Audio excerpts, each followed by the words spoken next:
Sign, signifier, signified இந்த 3 டேமும் சொன்னோம். இது ஃபெர்டினண்ட் டி சசூரோட அக்வயர் ஆகிருக்கிற ஒரு important dam.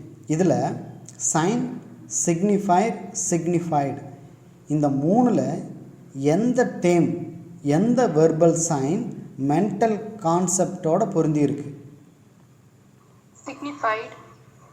Very good, signified. Signifier அப்படிங்கிறது அதனுடைய வெர்பல் டோன் எப்படி இருக்கும்? ஃபிசிக்கல் எக்ஸிஸ்டன்ஸாக இருக்கும். Super, that's fine. இவருடைய அடுத்த ஒரு சில பார்ட்டில் இந்த லாங்குவா, பரோல் இது ரொம்ப முக்கியமானது. இது வந்து ஃப்ரெஞ்சு வேர்ட்ஸில் இருக்கக்கூடிய ஒரு பகுதி. ரைட், நம்ம இது வரைக்கும் பார்த்துருக்கோம். மாடர்ன் லிங்குவிஸ்டிக்கில் ஃபெர்டினண்ட் டி சசூர் அப்படிங்கிறது வரைக்கும் பார்த்துருக்கோம். எனக்கு என்ன அப்படின்னா, கிளாஸ் முடிஞ்சதுக்கப்புறம் ஒரு சில ஃபோன் கால் எப்படி இருக்குது அப்படின்னா, இவ்வளோ டெப்த்தாக நம்ம படிக்கணுமா அப்படிங்கிற ஒரு கேள்வி. என்னுடைய கான்செப்ட் என்ன அப்படின்னா, உங்களுக்கு எக்ஸாமில் டைரெக்டாக கேள்விக்கான ஆன்சர் நீங்கள் ஃபைண்ட் அவுட் பண்ண போகிறதில்ல, எலிமினேட் பண்ணுவீங்க. எந்த ஒரு காம்படிட்டிவ் எக்ஸாமாக இருந்தாலும் எலிமினேட் பண்ணுறதுக்கான பாயிண்ட்ஸ் உங்கள்கிட்ட நிறையா இருக்கும். உங்களுக்கு கேள்விக்கான ஆன்சர் தெரிஞ்சதுன்னா அந்த ஆன்சர் இருந்தால் மட்டும்தான் உங்களால் ஆன்சர் பண்ண முடியும். ஆனால் அதை சுற்றி இருக்கிற மீதி இருக்கிற 3 பாயிண்ட்டுக்கான மீதி இருக்கிற 3 ஆப்ஷனுக்கான மீனிங் தெரிஞ்சிருந்துச்சு அப்படின்னா எலிமினேட் பண்ணலாம். அப்போ எலிமினேட் பண்ணுறதுக்கு நீங்கள் எக்ஸ்ட்ராவாக படிச்சுட்டு போகிறது தான் பெஸ்ட்டு. இதில் வந்து நீங்கள் இதில் ஏதாவது கசப்பு இருக்குது அப்படின்னு சொல்லி நீங்கள் எந்த ஒரு இடத்துலையும் தயங்க வேணாம். ஏன்னா நான் அந்த இது விரும்புறதில்லை. என்ன அப்படின்னா, ரொம்ப டெப்த்தாக படிக்கிறது தான் உங்களுக்கு எக்ஸாமுக்கு மார்க் கொடுக்கும். எனக்கு வந்து ஒவ்வொரு மார்க்கும் முக்கியமாக தான் ஃபீல் பண்ணுறேன். நீங்கள் ஜான் லைன்ஸுடைய புக்கிலேருந்து ஒட்டுமொத்தமாக ஒரே ஒரு கொஸ்டின், ஒரே ஒரு மார்க்கு தான் நம்ம எடுக்க போகிறோம். ஆனால் அந்த ஒரு மார்க்கை நாம் நிச்சயமாக எடுத்தாகணும். வேறு ஒரு பெர்சன் நம்மளோட ஒரே ஒரு மார்க்கு முன்னால் இருந்தால் கூட நம்மளுடைய லிஸ்ட்டை நம்ம கையில் இருக்குதுன்னு சொல்ல முடியாது. அது எவ்வளோ பெரிய சேஞ்சஸ் எல்லாம் பண்ணும். லாஸ்ட் டைம் டெஸ்ட் எழுதிட்டு இருந்தவங்களுக்கு கூட நான் அது சொன்னேன். ரெகுலராக டெஸ்ட் எழுதுங்க, டெஸ்ட்டை ஸ்கிப் பண்ணாதீங்க, ஸ்டாப் பண்ணாதீங்க அப்படின்னு. பிகினிங்லேருந்து எழுதிட்டே வந்தவங்க நெருங்க சரி படிக்கிறது நிறையா இருக்குதுன்னு சொல்லி படிக்கிறதுக்காக டெஸ்ட் எழுதுறதை ஸ்டாப் பண்ணியிருந்தாங்க. அங்கே ப்ராப்ளம் என்ன அப்படின்னா, அவங்களுக்கு நான் கடைசியாக அந்த ஒரு மாதமாக கொடுக்குற கொஸ்டின்லேருந்து தான் கிட்டத்தட்ட லாஸ்ட் மந்த் வந்து பார்த்திங்கன்னா அந்த செப்டம்பர் மந்தில் நியர்லி ஒரு 2700 கொஸ்டின்ஸ் கொடுத்தோம். அந்த 2700 கொஸ்டின்ஸ் ப்ரிடிக்ட் பண்ணினதுலேருந்து தான் எக்ஸாமுக்கு நிறையா கொஸ்டின்ஸ் மோர் தென் 55 கொஸ்டின்ஸ் மேலே இருந்துச்சு. அப்போ அவங்க லாஸ்ட் மந்தில் ப்ராக்டிஸ் பண்ணாத ஒரே ஒரு காரணமே அங்கே எக்ஸாமில் மார்க் வாங்க முடியாமல் ரொம்பவுமே கேப்பில் ஒரு இடத்துல தோல்வியை தழுவுறாங்க. அவங்க கூட இருந்தவங்க பாஸ் ஆகிட்டாங்க. கூட இருந்தவங்களோட இது ப்ளஸ் என்ன அப்படின்னா, என்ன அப்லோட் பண்ணாலும் டெஸ்ட் பாட்டுக்கு எழுதிட்டே இருப்பாங்க. அதை பற்றி அந்த டெஸ்ட்டில் இருக்கிற என்ன டிஃபிகல்ட்னஸோ எதுவுமே ஃபீல் பண்ண மாட்டாங்க. என்ன புதுசாக கற்றுக்குறோம் அப்படிங்கிற ஒரு பார்வை தான் இருந்துச்சு. எந்த ஒரு இதுவுமே எந்த ஒரு ப்ராக்டிஸும் வேஸ்ட் ஆகாது அப்படிங்கிறத நீங்கள் மனசில் வச்சுக்கோங்க. ரைட்டு, இந்த பாயிண்ட்டுக்கு வரேன். அப்போ இந்த கிளாஸ் இவ்வளோ டெப்த்தாக படிக்கிறது நமக்கு அப்படிங்கிறது வேஸ்ட் ஆகுமா அப்படின்னா நிச்சயமாக எங்கேயுமே வேஸ்ட் கிடையாது. அது எல்லாமே உங்களுக்கு எக்ஸாமுக்கு எப்படி அதை கன்வே பண்ணுறது அப்படிங்கிறது நீங்கள் புரிஞ்சுக்கணும். வழக்கம் போல் இன்றைக்கும் ஒரு கதை சொல்கிறேன். இந்த கதையில் நீங்கள் நிறைய பேர் அதை ஃபீல் பண்ணியிருப்பீங்க. நீங்கள் குழந்தையாக இருக்கும்போது வந்து பார்த்திங்க அப்படின்னா, ஈவன் இப்போ இருக்கிற தாய்மார்களும் அதை ஃபீல் பண்ணலாம். குழந்தைக்கு வந்து அந்த டேப்லெட்டு கொடுத்தோம்னா வச்சுக்கோங்க, அது கசக்கும். அது கசக்கிறதுனால அது என்ன பண்ணும், வேணாம் அப்படின்னு சொல்லி அது நினைக்கும். அம்மாவுக்கு தெரியும் டேப்லெட்டு கசப்பாக தான் இருக்குங்கிறது அம்மாவுக்கும் தெரியும். ஆனால் அந்த கசப்பை கொடுத்தா தான் அந்த உடம்புல இருக்கிற பிரச்சனை சரியாகும்.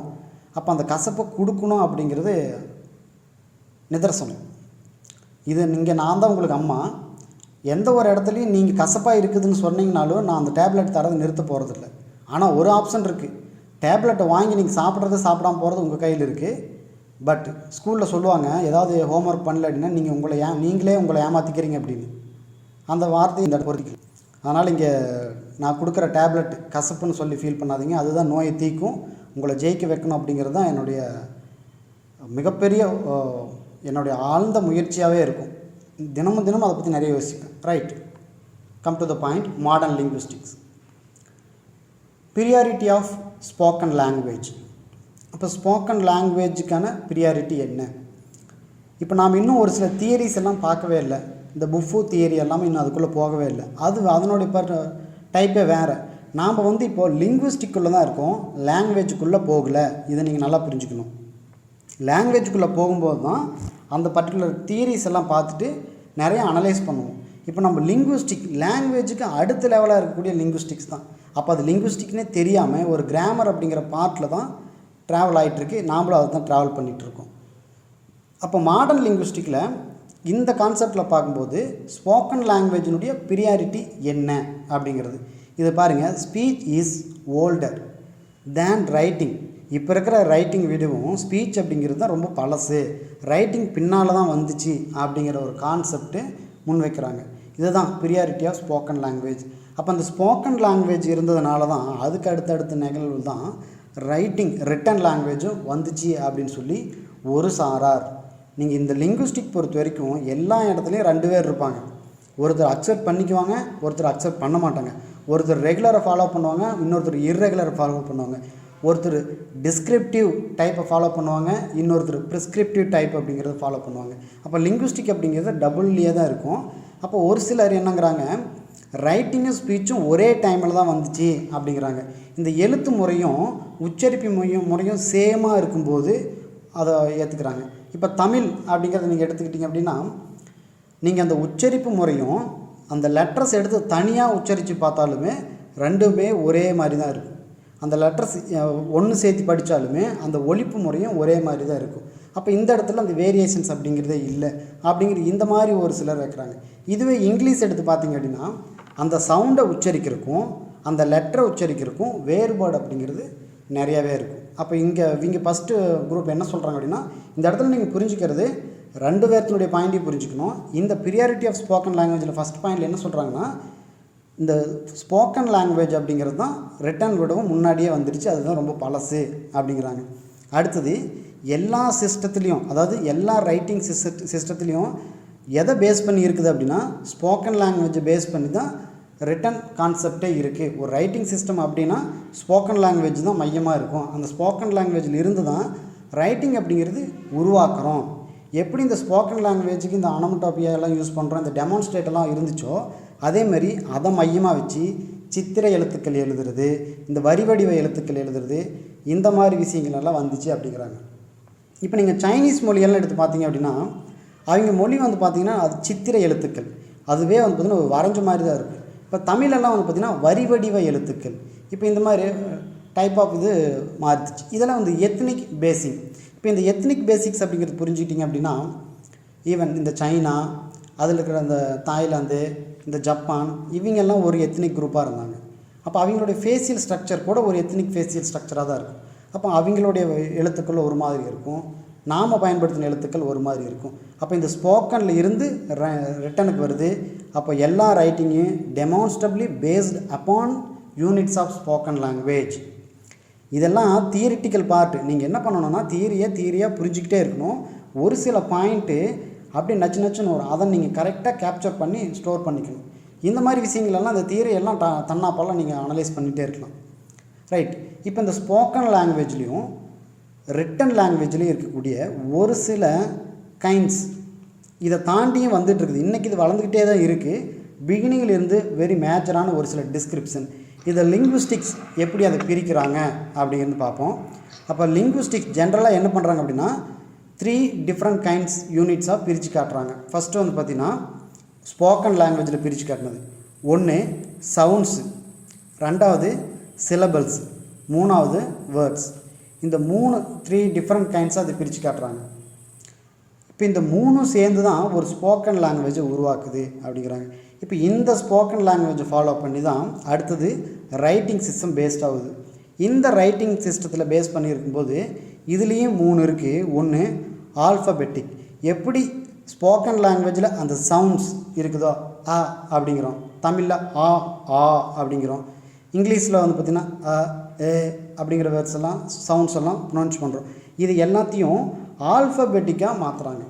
அப்போ இது எல்லா லாங்குவேஜ்லேயும் ஒரே மாதிரியான ஆல்ஃபபெட்டிக் கிடையாது, எல்லா லாங்குவேஜ்லேயும் ஒரே மாதிரியான சவுண்ட் சிஸ்டம் கிடையாது. அப்போ சவுண்ட் சிஸ்டம் அப்படிங்கிறது ஒவ்வொரு லாங்குவேஜ்லேயும் மாறி இருக்குது. ஆல்ஃபபெட்டிக் ஆர்டருமே ஒவ்வொரு லாங்குவேஜ்லேயும் வெவ்வேறு விதமாக இருக்கும். ஆர்டர் மட்டும் இல்லை, அந்த ஆல்ஃபபெட் அந்த லெட்டரை. ரைட். அப்போ அந்த இங்கிலீஷில் அந்த சவுண்டுக்குமே அந்த ஆல்ஃபபெட் லெட்டருக்குமே சம்மந்தம் இல்லாத மாதிரியும் இருக்கும். ரைட். இது ஃபஸ்ட் பாயிண்ட்டு. அப்போது ஸ்போக்கன் லாங்குவேஜில் சவுண்டாகவும் ரைட்டிங் சிஸ்டத்தில் ஆல்ஃபபெட்டிக்காகவும் இருக்குது. ரெண்டாவது அந்த சவுண்டை சிலபலாக தான் பிரிக்கிறோம். ஆனால் அது ரைட்டிங் சிஸ்டத்தில் சிலபிக்காக பிரிக்கிறோம். அப்போ அந்த லெட்டர் கடையில் கேப் தர மாதிரி, இங்கே சவுண்டு கடையில் கேப் தர மாதிரி அந்த வேரியேஷன்ஸ். மூணாவது வெரி இம்பார்ட்டன்ட், ஸ்போக்கன் லாங்குவேஜில் அது வேர்ட்ஸ், ஒரு குறிப்பிட்ட சவுண்டெல்லாம் சேர்ந்து அது வேர்ட்ஸ் அப்படிங்கிறோம். ரிட்டன் லாங்குவேஜில் அது இடியோகிராஃபிக் அப்படிங்கிறோம்.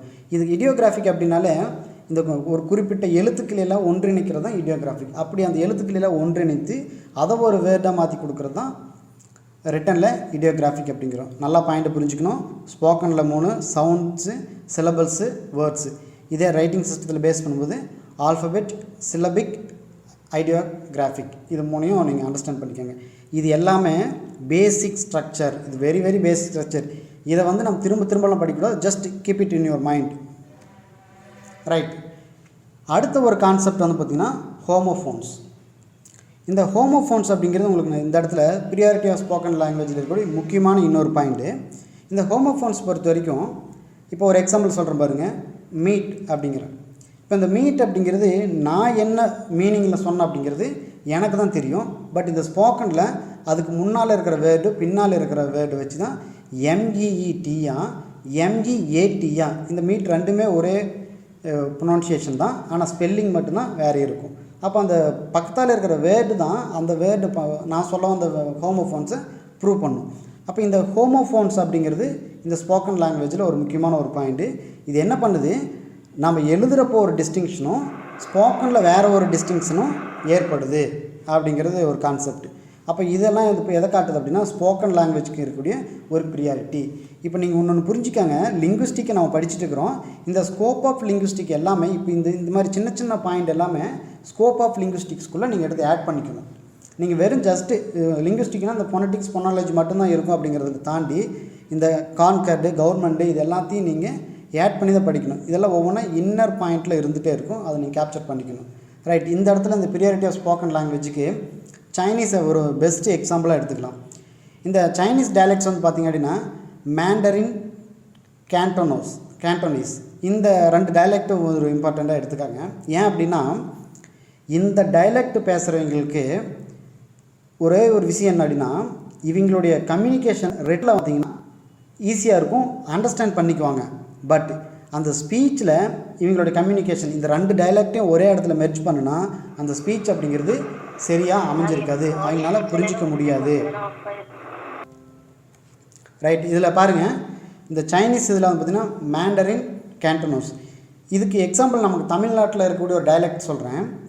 இப்போ தமிழ்நாட்டில் வேரியஸ் டைலெக்ட்ஸ் இருக்குது. இப்போ கொங்கு தமிழ் இருக்குது, சென்னை தமிழ் இருக்குது, இதுவும் மதுரை தமிழ் இருக்குது. இன்னும் இந்த திருநெல்வேலி சைடெல்லாம் பார்த்திங்க அப்படின்னா இந்த நாடார் சமுதாயமெல்லாம் பேசக்கூடிய ஒரு வகையான தமிழ் இருக்குது. இதில் ஒரே ஒரு விஷயம் சொல்கிற பாருங்கள், சாப்பாடு சப்பட்டை ஆயிடுச்சு அப்படிங்கிற ஒரு சென்டென்ஸு இந்த நாடார் சமுதாயத்தில் இருக்கிறவங்க இந்த வேர்டு யூஸ் பண்ணுவாங்க, இந்த சென்டென்ஸ் யூஸ் பண்ணுவாங்க. இந்த சென்டென்ஸில் நீங்கள் அப்படியே அந்த வேர்டினுடைய மீனிங் எடுத்து பார்த்தீங்க அப்படின்னா அது நீங்கள் சாப்பாடு சப்பட்டை இந்த 2க்குமே சாப்பாடு அப்படிங்கிறது ஒரு காமனாக தெரியும். சப்பட்டை அப்படின்னா ரொம்ப அந்த தட்டு மாதிரி இருக்கிறத சப்பட்டை அப்படின்னு சொல்லுவோம். இது டைரெக்டான மீனிங். ஆனால் அங்கே அந்த கான்டெக்ஸ்டுவல் மீனிங் என்ன அப்படின்னா சாப்பாடு சப்பட்டை ஆயிடுச்சு அப்படின்னா சாப்பாடு கெட்டு போச்சு அப்படிங்கிற ஒரு மீனிங். இப்போ அந்த ஸ்போக்கன் லாங்குவேஜ் அந்த கொங்கு தமிழோ அல்லது சென்னை தமிழோ அல்லது அந்த அவங்க பேசக்கூடிய திருநெல்வேலி சைடு இருக்கிற தமிழோ இவங்க 3 பேர் ஒன்றா இருக்கும்போது அவங்களுடைய கம்யூனிகேஷன் அவங்க டைலெக்டில் பேசுனாங்க அப்படின்னா அந்த கம்யூனிகேஷன் கரெக்டாக மெர்ஜ் ஆகாது, புரிஞ்சிக்க முடியாது. இதுவே இந்த சென்னை தமிழில் இருக்கிறவங்க அவங்களுடைய தமிழையுமே இந்த நாடார் சமுதாயத்தில் இருக்கிற தமிழையும் மெர்ஜ் பண்ணால் இவங்க 2 பேரும் என்ன பேசிக்கிறாங்கன்னு சரியாகவே புரிஞ்சிக்க முடியாது. பட் இந்த ரிட்டன் கான்செப்ட் அப்படிங்கிறது ஒரு காமனான டெர்மினாலஜி. இதை ஈஸியாக அண்டர்ஸ்டாண்ட் பண்ணிக்க முடியும். இதுதான் ரிட்டன் அண்டு ஸ்போக்கன் சைனீஸ். இது 2 எப்படி இருக்குது அப்படின்னா ஃபஸ்ட்டு இந்த சைனீஸில் எக்ஸாம்பிள் பண்ணுறேன். இண்டிபெண்ட்டாக இருக்குது. எப்படி இந்த கொங்கு தமிழ் அதே மாதிரி திருநெல்வேலியில் இருக்கிற தமிழை எடுக்கும்போது அவங்களுடைய ஸ்போக்கன் தமிழுமே ரிட்டன் தமிழுமே டிபெண்ட் இல்லாமல் இண்டிபெண்ட்டாக இருக்குது. இது எந்த வகையிலும் சார்ந்து இருக்குல்ல. நீங்கள் ஸ்போக்கன் பண்ணுறவங்க ஒரு மாதிரி வேர்ட் யூஸ் பண்ணுவாங்க, ரிட்டன் பண்ணுறவங்க ஒரு காமனான டெர்மினாலஜி யூஸ் பண்ணுவாங்க. அப்போ 2மே தன்னிச்சு செயல்படக்கூடியதாக தான் இருக்குது. அப்போ ஸ்போக்கன் லாங்குவேஜும் ரிட்டன் லாங்குவேஜும் ஒன்றிணைந்து செயல்பட வேண்டிய அவசியமே இல்லை. இதுதான் ப்ரியாரிட்டி ஆஃப் ஸ்போக்கன் லாங்குவேஜ் அப்படின்னு ஒரு தியரி சொல்கிறாங்க. அதுக்கு தான் இந்த சைனீஸை எடுத்துக்கிட்டோம். அவங்க 2 டயலக்ட்ஸ் சொன்னால் மேண்டரின், கேண்டனோஸ். இதுதான் மேண்டரினோட அவங்க இந்த எஜுகேட்டட் பீப்புள்ஸ்க்குள்ளே மட்டும் அந்த கம்யூனிகேஷன் அப்படிங்கிறது கரெக்டாக இருக்கும். இந்த வார்த்தை ரொம்ப முக்கியம். அந்த எஜுகேட்டர்னுடைய கம்யூனிகேஷன் மட்டும்தான் அந்த ரிட்டன் ஃபார்முலா அப்படிங்கிறது ஒரே ஸ்டாண்டர்டான ஒரு வேர்ட்ஸ் யூஸ் பண்ணுவாங்க. பட் இல்லிட்ரேட் பீப்புள் வந்து பார்த்திங்க அப்படின்னா இங்கே யூஸ் பண்ணுற வேர்ட்ஸ் எல்லாமே டிஃப்ரெண்ட்டாக இருக்கும். நிறையா நீங்கள் அந்த திருநெல்வேலி சைடு அந்த பாஷையை எடுத்து நீங்கள் நிறைய எடுத்து அனலைஸ் பண்ணிங்க அப்படின்னாலே நிறையா புதுவிதமான வேர்ட்ஸ் எல்லாமே நீங்கள் புரிஞ்சிக்க முடியும். அடுத்த ஒரு அதே சைடில் வந்து பார்த்திங்க அப்படின்னா குறுக்கு அப்படின்னு ஒரு சில வேர்டெல்லாம் சொல்லுவாங்க. இப்போ இது டைரெக்டாக குறுக்கு அப்படின்னா சொன்னோம்னா ஒரு தடை அப்படிங்கிற ஒரு மீனிங் இருக்கும். அவங்க சைடில் வந்து பார்த்திங்கன்னா குறுக்கு அப்படிங்கிறதுக்கு அந்த தடை அப்படிங்கிற மீனிங்கே இருக்காது. இன்னும் உங்களுக்கு சிம்பிளாக சொல்கிறேன் பாருங்கள். இந்த spoken language, written language independent அப்படின்னு இருக்கிறதுக்கு இப்போ நம்ம ஊர் சைடெல்லாம் வந்து பார்த்திங்க அப்படின்னா, அதாவது நான் இங்கே இருக்கிற சைடில் செருப்பு தொட்டுட்டு வா அப்படின்னு ஒரு வேர்டு சொல்கிறோம்னு வச்சுக்கோங்க. இப்போது செருப்பு தொட்டுட்டு வா அப்படிங்கிறது இங்கே இருக்கிறவங்களுக்கு இந்த கொங்கு மண்டலமோ அல்லது இந்த கரூரோ ஈரோடோ இருக்கிறவங்களுக்கு ஈஸியாக அண்டர்ஸ்டாண்ட் பண்ணிக்குவாங்க. செருப்பு தொட்டுட்டு வானா செருப்பு காலில் போட்டு வா அப்படிங்கிறது. இதே இந்த வேர்டை சென்னையில் இருக்கிறவங்கிட்ட போய் செருப்பு தொட்டுட்டு வா அப்படின்னா அங்கே என்ன மீனிங் அப்படின்னா செருப்பை போய் தொட்டுட்டு வா அப்படிங்கிற மாதிரி ஒரு மீனிங் வந்துடும். கையில் தொட்டுட்டு வரோம் இல்லையா, இதுதான். அப்போ இதுவே ரிட்டனில் எழுதணும்னா 2 பேருமே புரிஞ்சுக்கும் ஒரு எஜுகேட்டர்ஸ். ஆனால் ஸ்போக்கனில் பண்ணும்போது 2 பேருமே யார் சொல்ல வராங்களோ அவங்களுக்கு மட்டும்தான் கான்செப்ட் புரியுமா தவிர லிசனருக்கு அந்த கான்செப்ட் அப்படிங்கிறது புரியாது. இந்த மாதிரி நிறையா வேர்டு இருந்துக்கிட்டே இருக்குது. நிறையா சொல்லலாம் இந்த டைலெக்டுக்குள்ளே இருக்கக்கூடிய மிங்கிலிங். அடுத்த ஒரு வேர்டு கூட தண்ணி பார்க்குறது அப்படின்னு சொல்லுவாங்க. இப்போ தண்ணி ஊற்றுறது, தண்ணி பார்க்குறது, இந்த மாதிரி வேர்டெல்லாம் கூட இந்த மாதிரி ஒரு எக்ஸாம்பிளாக எடுத்துக்கலாம். எப்படி இந்த ஸ்போக்கன் லாங்குவேஜும் ரிட்டன் லாங்குவேஜும் இண்டிபெண்ட்டாக இருக்குது அப்படிங்கிறதுக்காக. ஜஸ்ட் இது ஒரு வெரி குட் எக்ஸாம்பிள். இந்த மேண்டரின், கேண்டனோஸ் இந்த மாதிரி நான் வந்து பிபிடியில் தரக்கூடிய வேர்ட்ஸ் எல்லாத்தையும் நீங்கள் ரொம்ப கேப்சர் பண்ணிக்கோங்க. இது எல்லாமே புக்கில் இருந்து அப்படியே உங்களுக்கு தரது தான். எதுக்காக அப்படின்னா கொஸ்டின் செட் பண்ணும்போது சம்டைம்ஸ் அவங்க நிறைய ரெஃபரன்ஸ் பண்ணி பண்ணணுங்கிறது கிடையாது. புக்கில் படிக்கும்போது அவங்களுக்கு என்ன கிடைக்குதோ அதை கூட எடுத்து அவங்க கொஸ்டினாக செட் பண்ணுறதுக்கான வாய்ப்புகள் நிறையா இருக்குது. ரைட். அடுத்தது லாத்தின். இந்த லாத்தின்லேயே வந்து பார்த்திங்க அப்படின்னா இந்த ரிட்டன் லாங்குவேஜ் அப்படிங்கிறது இண்டிபெண்ட்டாக இருக்குது. இந்த ஸ்போக்கன் லாங்குவேஜுக்கும் ரிட்டன் லாங்குவேஜுக்கும் ஒரு இண்டிபெண்ட் அப்படிங்கிறது பார்க்க முடியும். எப்படி இந்த சைனீஸ் அப்படியே நீங்கள் மைண்டில் வச்சுக்கோங்க. அந்த மேண்ட்ரின் டயலெக்ட் அப்படியே இந்த இடத்துல நீங்கள் புரிஞ்சுக்கிட்டீங்கனாலே போதும். இது அடுத்ததாக இந்த லாத்தின்லக்குள்ளே அடுத்தது என்ன ஆகுது அப்படின்னா இங்கே சான்ஸ்கிரிட்டை நீங்கள் புரிஞ்சுக்கணும். இப்போ இந்த சான்ஸ்கிரிட் வந்து பார்த்திங்க அப்படின்னா கோயிலில் மந்திரம் சொல்கிறதுக்கு பயன்படுத்துகிறாங்க. ஆனால் அவங்க வீட்டிலே போய் பார்த்திங்கன்னா அந்த ஐயர் வீட்டில் சான்ஸ்கிரிட் பேசிக்க மாட்டாங்க. அவங்க பேசிக்கிற மொழி வந்து பார்த்திங்கன்னா அந்த அவங்க பர்டிகுலரில் எந்த பிளேஸை சார்ந்துருக்கிறாங்களோ அந்த மொழி தான் பேசிக்குவாங்க. இப்போ தமிழ்நாட்டில் இருக்கிற ஐயரெல்லாம் பார்த்திங்கன்னா எங்கள் வீட்டுக்குள்ளே இருக்கிற மொழி எதுவாக இருக்கும் அப்படின்னா பெரும்பாலும் தமிழ் தான் இருக்கும். இது வந்து பார்த்திங்கன்னா அதிகமாக திரும்ப கேட்டுக்கிட்டே இருக்கிறது ஒரு காரணம்.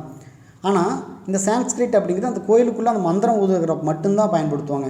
இதுதான் ஒரு ஸ்காலஸ்டிக்காக பயன்படுத்துகிறதோ அல்லது ஒரு ரிலீஜியஸ் லெவலுக்கு பயன்படுத்துறது. இதை வந்து எக்ஸாம்பிள் எடுத்துக்கலாம். இந்த இடத்துல பாருங்கள், Latin was used for centuries in Europe as the language of religion, administration, scholarship. இந்த லத்தீன் அப்படிங்கிறது ரிலிஜனுக்காகவும் அட்மினிஸ்ட்ரேஷனுக்காகவும் ஸ்காலர்ஷிப் இந்த மாதிரி ஒரு சர்ச்சிலையும் இந்த மாதிரி மட்டும்தான் யூஸ் பண்ணிட்டுங்க.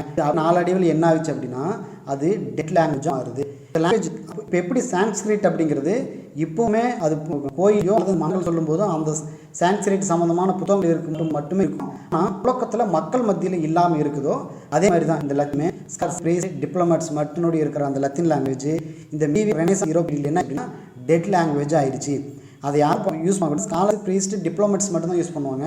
காமன் பீப்புள் அப்படிங்கிறவங்க யூஸ் பண்ணாமல் அப்படியே வழக்கொழிஞ்சு போயிடுச்சு. அதை தான் டெட் லாங்குவேஜ் அப்படின்னு சொல்கிறோம். இப்போ இந்த டெட் லாங்குவேஜ்க்கு அப்படிங்கிறதுக்கு வேறு சில எக்ஸாம்பிள்ஸ் வந்து பார்த்திங்க அப்படின்னா சான்ஸ்கிரிட், பைசாண்டின் கிரீக், ஓல்டு சர்ச், சால்வோனிக் இதெல்லாம் வந்து பார்த்திங்கன்னா அதர் எக்ஸாம்பிள். நமக்கு ரொம்பவுமே ஃபெமிலியராக இருக்கிறது இந்த சான்ஸ்கிரிட். இந்த சான்ஸ்கிரிட்டை நீங்கள் புரிஞ்சுக்காங்க. இந்த சான்ஸ்கிரிட் பொறுத்த வரைக்கும் இந்த ஒரு ரிலீஜியஸ் பர்பஸாகவும் ஒரு ஸ்காலர்ஷிப் லெவலுக்கும் ஒரு ஸ்காலர்ஸ்டிக்ஸ்க்காக மட்டும்தான் யூஸ் பண்ணுறாங்களே தவிர ஒரு புழக்கத்தில் இருக்கக்கூடிய மொழியாக அது இல்லை அப்படிங்கிறத ஒரு பாயிண்ட் மைண்டில் வச்சுக்காங்க. அடுத்தது இந்த லிங்குவிஸ்டிக் அப்படிங்கிறது இதுவும் மாடல் லிங்குவிஸ்டிக்கில் வரக்கூடிய முக்கியமான கான்செப்ட் தான். இனி வரக்கூடிய நிறையா கான்செப்ட் நம்ம புரிஞ்சுக்க போகிறோம். எல்லாமே ஒரு மேஜரான கான்செப்ட், அதை மைண்டில் வச்சுக்கணும்.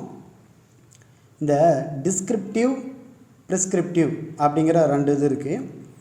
இந்த விஷயத்தில் நான் ஆல்ரெடி சொல்லிட்டேன். லிங்குவிஸ்டிக் பொறுத்த வரைக்கும் அந்த வேர்ட்ஸை வந்து நீங்கள் டைரெக்டாக ஒரு டிரான்ஸ்லேட்டில் எடுத்து பார்த்து புரிஞ்சிக்காதீங்க. அப்படி புரிஞ்சிட்டிங்க அப்படின்னா அதனுடைய மீனிங்கை நீங்கள் வந்து தவறாக புரிஞ்சிக்கிற மாதிரி இருக்கும்.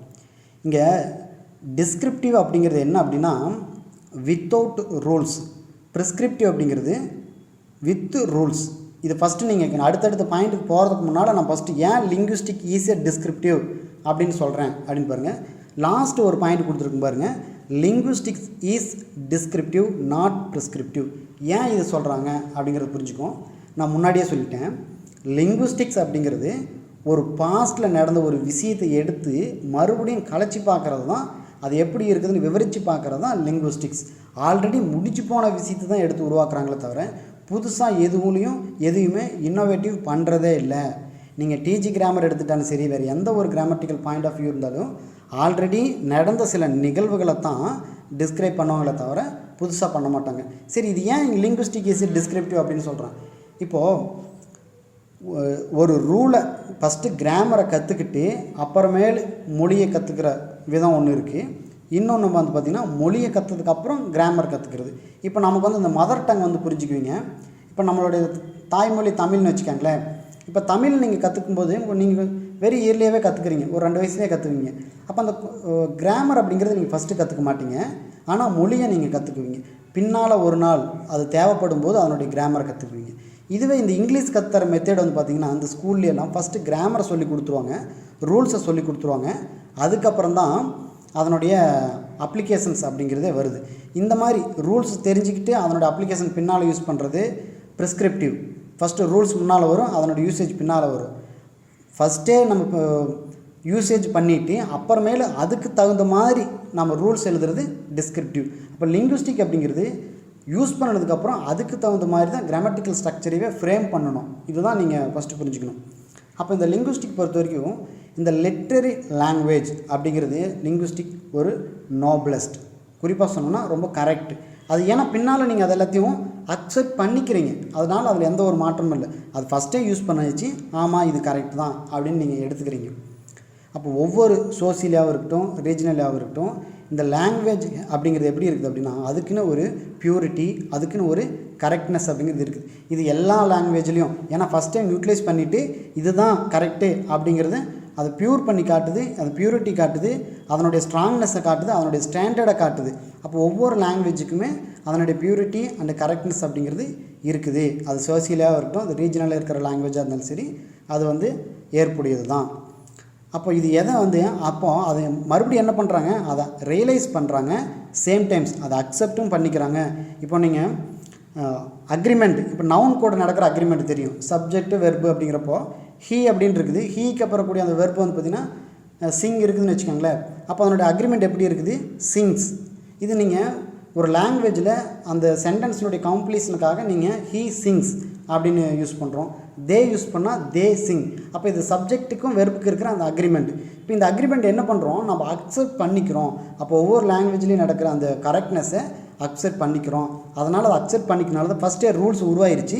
அந்த ரூல்ஸ் உருவானதுக்கப்புறம் தான் அதை வந்து நம்ம யூஸ் பண்ணுறோம். அதனால தான் லிங்குவிஸ்டிக் இஸ் ஏ டிஸ்கிரிப்டிவ் அப்படிங்கிறத நீங்கள் புரிஞ்சுக்கணும். டிஸ்கிரிப்டிவ் அப்படிங்கிறது ப்ரிஸ்கிரிப்டிவ், டிஸ்கிரிப்டிவ் இந்த 2 வேர்டை பொறுத்த வரைக்கும் நீங்கள் டைரெக்டாக ஒரு மீனிங் எடுத்து புரிஞ்சிக்காமல் லிங்குவிஸ்டிக்கில் என்ன மீனிங் அப்படிங்கிறத புரிஞ்சுக்காங்க. இந்த ரூல்ஸ் அப்படிங்கிற வேர்டை மையமாக வச்சுக்கோங்க. டிஸ்கிரிப்டிவ் பொறுத்த வரைக்கும் இந்த நோப்லெக்ஸ்ட், கரெக்ட் அப்படிங்கிற வேர்டு எல்லாமே லாங்குவேஜ், லிட்ரரி லாங்குவேஜோடு நீங்கள் பயன்படுத்திக்கணும். அடுத்தது ஒரு சில லிங்குவிஸ்டிக் என்ன பண்ணுற ஃபஸ்ட்டு என்ன டாஸ்க் அப்படின்னா டிஸ்கிரைப் பண்ணுறாங்க. எப்படி அப்படின்னா எதை டிஸ்கிரைப் பண்ணுறாங்க, பீப்புள் எப்படி பேசுனாங்க அவங்களோட லாங்குவேஜ், அதுக்கப்புறம் அவங்க எப்படி எழுதுனாங்க அப்படின்னு சொல்லி டிஸ்கிரைப் பண்ணுறாங்க. ஏன்னா முன்னாடியே அது நடந்துருச்சு, நடந்ததுக்கப்புறம் அவங்களெல்லாம் எடுத்து ரீட் அவுட் பண்ணி இது எப்படி இத்தனை வருஷமாக இந்த இது எப்படியெல்லாம் சேஞ்சஸ் நடந்துச்சு, அவங்க எப்படி பேசுனாங்க, எப்படி வேர்ட்ஸ் எல்லாம் எழுதுனாங்க அப்படின்னு சொல்லி டிஸ்கிரைப் பண்ண ஆரம்பிச்சிட்டாங்க. இது நாளடைவில் இது அப்படி இதுதான். அப்போ ரூல்ஸுங்கிற வேர்டை மையமாக வச்சுக்காங்க.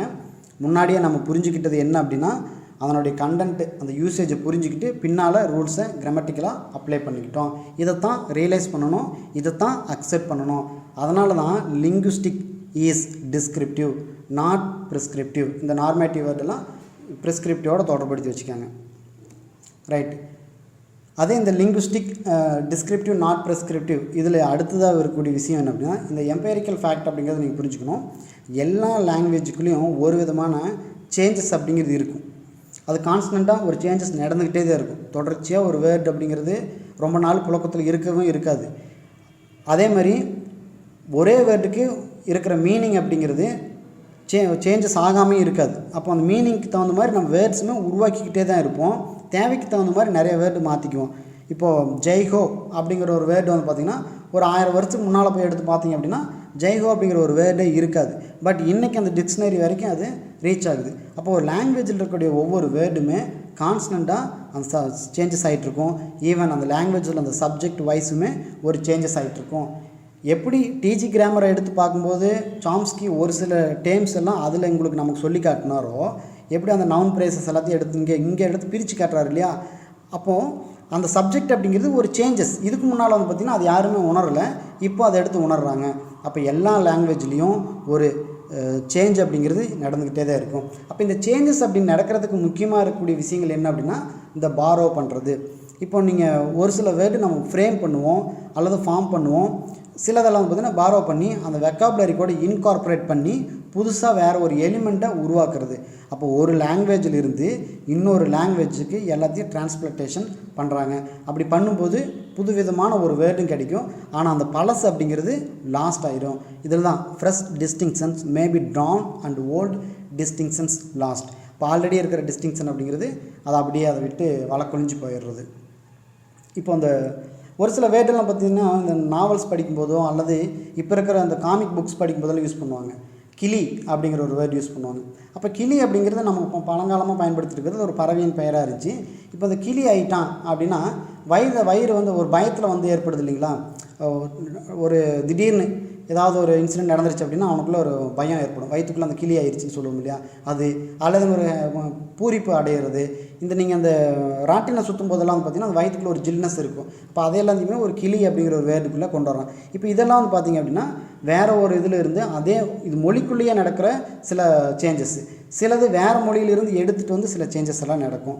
ஜஸ்ட் அவ்வளோதான். Very simple point. கான்ஸ்டண்ட்டாக சேஞ்சஸ் நடந்துகிட்டே இருக்கும். இந்த விஷயத்தை தான் இவ்வளோ தூரம் சொல்கிறேன். That's fine. அடுத்தது லிங்குவிஸ்ட். பொதுவாகவே ஒரு மொழியியல் அறிஞருக்கு எப்படி இருப்பார் அப்படின்னா எல்லா லாங்குவேஜஸ்லேயும் இன்ட்ரெஸ்ட் காட்டுவாங்க. ஏன் அப்படின்னா ஒரு லாங்குவேஜுக்கு இன்னொரு லாங்குவேஜுக்கும் நிறையா தொடர்பு அப்படிங்கிறது இருந்துக்கிட்டே இருக்கும். அப்போ எல்லா லாங்குவேஜ்லேயும் இன்ட்ரெஸ்ட் காட்டினா தான் அதை முறையாக முழுமையாக புரிஞ்சிக்க முடியும் அப்படிங்கிறது. இப்போ நீங்கள் தமிழ், தெலுங்கு, மலையாளம், கன்னடம் இந்த வேர்ட்ஸ் எல்லாம் இந்த மொழியெல்லாம் எடுத்தோம் அப்படின்னா இந்த ஒவ்வொரு மொழிக்கும் இன்னொரு மொழிக்கும் ஒரு தொடர்பு அப்படிங்கிறது ஃபீல் பண்ண முடியும். இப்போ நீங்கள் ராத்தி அப்படிங்கிறோம், இது மலையாளத்தில் அதிகமாக யூஸ் பண்ணுவோம். இப்போ இது தமிழ்லேயும் யூஸ் பண்ணிகிட்ருக்கோம்.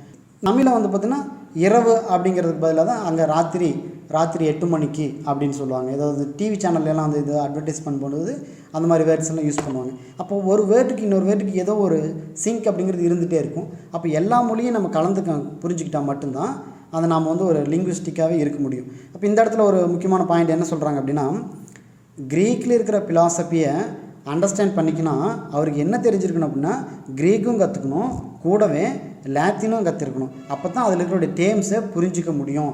அப்போ ஒரு லிங்குவிஸ்டிக்கோட கான்செப்ட் எப்படி இருக்குது அப்படின்னா எல்லா லாங்குவேஜில் இருக்கிற அந்த கான்செப்ட் எப்படி இருக்குது அப்படின்னா அந்த சப்ஜெக்ட்டு, அந்த மொழியினுடைய சப்ஜெக்டை முழுவதும் கான்சன்ட்ரேட் பண்ணி அதை உணர்ந்துக்கணும். அதனுடைய ஸ்ட்ரக்சர் ஆஃப் லாங்குவேஜ், அதனுடைய கன்ஸ்ட்ரக்ஷன் எப்படி, அதனுடைய சயின்டிஃபிக் தியரி எப்படி, இப்படி ஒவ்வொரு இடத்துலையும் அவங்க கான்சன்ட்ரேட் பண்ணணும். ஒவ்வொரு இடத்துலையும் ஒரு இன்ட்ரெஸ்ட் கொடுத்து தான் அந்த மொழியை வந்து ஆராய்ச்சி பண்ணணும். இப்படியெல்லாம் ஆராய்ச்சி பண்ணினதுனால தான் நீங்கள் நிறையா விஷயங்கள் இந்த முட்டேஷன், உமுலேட் இந்த மாதிரி வேர்ட்ஸ் எல்லாத்தையும் நம்மளால் புரிஞ்சிக்க முடியுது. இந்த ஆராய்ச்சிகளுக்கு அப்புறம் தான் இந்த மாதிரி இதெல்லாமே கிடைக்குது. எப்படி இந்த வவ்வல்ஸ்குள்ளே சேஞ்சஸ் நடக்குது, கான்சனண்ட்டும் வவ்வல்ஸ் சேஞ்சஸ் ஆகும்போது எப்படியெல்லாம் கோரிலேஷன் நடக்குது, இர்ரிலேஷன் எப்படி நடக்குது, லைசன் எப்படி நடக்குது, இப்படின்னு பெரும்பாலான விஷயத்தை எல்லாமே அவங்க லிங்குவிஸ்டிக் தான் நமக்கு வந்து ஒவ்வொன்றா எடுத்து காட்டுறாங்க. இப்போ இதெல்லாம் மாடர்ன் லிங்குவிஸ்டிக் நடந்துட்டு இருக்கிற ஒரு சில டேர்ம்ஸாக பார்த்துட்ருக்குறோம். அடுத்த ஒரு டேர்ம் வந்து பார்த்திங்கன்னா சின்க்ரோனிக் அண்டு டைக்ரோனிக். வெரி வெரி இம்பார்ட்டண்ட்டான ஒரு கான்செப்ட். அதாவது இந்த டைக்ரோனிக் அண்ட் சின்க்ரோனிக் இது வந்து பார்த்திங்க அப்படின்னா ஃபெர்டினண்ட் டி சசூர். நான் சொல்லிட்டேன், ஃபெர்டினண்ட் டி சசூர் அப்படிங்கிறவர் யார், என்ன லிங்குவிஸ்டிக், எந்த நாட்டை சேர்ந்தவர்? Very good, Swiss linguist. Right, very good. கான்செப்டுக்கு வரோம். நம்ம ஆல்ரெடி சைனு, சிக்னிஃபயரு இந்த மாதிரி பார்த்துருக்கோம். அடுத்தது டைக்ரோனிக், சின்க்ரோனிக். இதுவுமே ஃபெர்டினண்ட் டி சசூரோட மிங்கிளான ஒரு கான்செப்ட் இந்த டெர்மினாலஜிகளில். இது என்ன அப்படிங்கிறது புரிஞ்சுக்கணும் நாம். இந்த சின்க்ரானிக் அப்படிங்கிறது ரொம்ப ப்ரியாரிட்டி கொடுங்க. எல்லா இடத்துலையும் இது நிறையா சேஞ்சஸ் இங்கே தான் கண்டுபிடிப்போம். இந்த டயக்ரானிக் அப்படிங்கிறது என்ன அப்படின்னா ஒரு ஹிஸ்டாரிக்கல் டெவலப்மெண்ட்டு. அதாவது ஒரு லாங்குவேஜில் ஃப்ரம் த பிகினிங் டு அப்போ ஆரம்பத்திலிருந்து இப்போ வரைக்கும் லாஸ்ட்டாக நேற்று வரைக்கும் ஏன் இந்த ப்ரீவியஸ் செகண்ட் வரைக்கும் அந்த லாங்குவேஜில் அந்த பர்டிகுலர் லாங்குவேஜில் என்ன நடந்திருக்கு அப்படின்னு சொல்லி அனலைஸ் பண்ணுறது, அதை டிஸ்கிரைப் பண்ணுறது, அது எப்படி பேஸ் பண்ணி ஒரு ஹிஸ்டாரிக்கல் டெவலப்மெண்ட்டை ஒரு ஹிஸ்டாரிக்கல் வியூவில் எடுத்து அதை அனலைஸ் பண்ணி காட்டுறது தான் டயக்ரானிக். அந்த சின்க்ரானிக் அப்படிங்கிறது ஒரு பர்டிகுலர் டைம் ஒரு பர்டிகுலர் பாயிண்டில் மட்டும் எடுத்து டிஸ்கிரைப் பண்ணுறது. இப்போது ஃபார் எக்ஸாம்பிள் ஒரு பர்டிகுலர் லாங்குவேஜ் இருக்குது, ஈவன் இங்கிலீஷே எடுத்துக்கலாம். இப்போ இந்த இங்கிலீஷில் இந்த வெர்பு நவுன் அக்ரிமெண்ட் இருக்குது அப்படின்னா இந்த அக்ரிமெண்ட்டு எந்த இடத்துல நடந்துச்சு அப்படின்னு அந்த பர்டிகுலர் பாயிண்ட் மட்டும் எடுத்து யூஸ் பண்ணுறது. சிங்குலர் ப்ளூரல் இது எடுக்கிறோம். அதேமாதிரி இந்த நாமினேட்டிவ் கேசஸில் ஒரு நிறையா சேஞ்சஸ் நடந்திருக்கு. நீங்கள் ஓல்டு இங்கிலீஷ்க்கும் இப்போ இருக்கிற மாடர்ன் இங்கிலீஷ்க்கும் அந்த லாங்குவேஜுக்கு நிறைய சேஞ்சஸ் எல்லாம் எடுத்து பார்த்தீங்கன்னா நிறையா ஃபீல் பண்ணலாம். அந்த லாங்குவேஜ் பற்றி நம்ம பார்க்கும்போது அது நிறையா நான் உங்களுக்கு இன்ஃபர்மேட்டிவ் நிறையா கொடுக்குறேன், நீங்கள் எடுத்துக்கலாம். அப்போ அந்த ஒரு பர்டிகுலர் பாயிண்டில் என்ன நடந்துச்சு அப்படின்னு எடுத்து பார்க்குறது தான் சின்க்ரானிக். வெரி சிம்பிளாக புரிஞ்சுக்காங்க. ஒரு லைன் இருக்குது. இப்போ ஒரு லைன் இருக்குது அப்படின்னா வச்சுக்கோங்களேன். இப்போ லைனை வந்து வழக்கமாக அந்த மேத்தமெட்டிக்கல் டேர்ம்ஸில் என்ன சொல்லுவாங்க அப்படின்னா, இப்போ உங்களுக்கு மேத்தமெட்டிக்கல் டேர்ம்ஸில் வந்து பார்த்திங்கன்னா ஒரு லைன் இருக்கும். அந்த லைன் அப்படிங்கிறது என்ன, புள்ளிகளால் இணைந்தது தான் கோடு. இப்போ டயக்ரானிக் அப்படிங்கிறது ஒரு கோடு மாதிரி ஃப்ரம் பிகினிங் டு எண்டு வரைக்கும் அப்படியே அந்த கோடை அப்படியே ஃபாலோ பண்ணலாம். இந்த சின்க்ரானிக் அப்படிங்கிறது ஒவ்வொரு புள்ளி. அப்போ ஒவ்வொரு புள்ளியிலையுமே நீங்கள் ஒரு சின்க்ரானிக் அப்படிங்கிறத பார்க்கலாம்.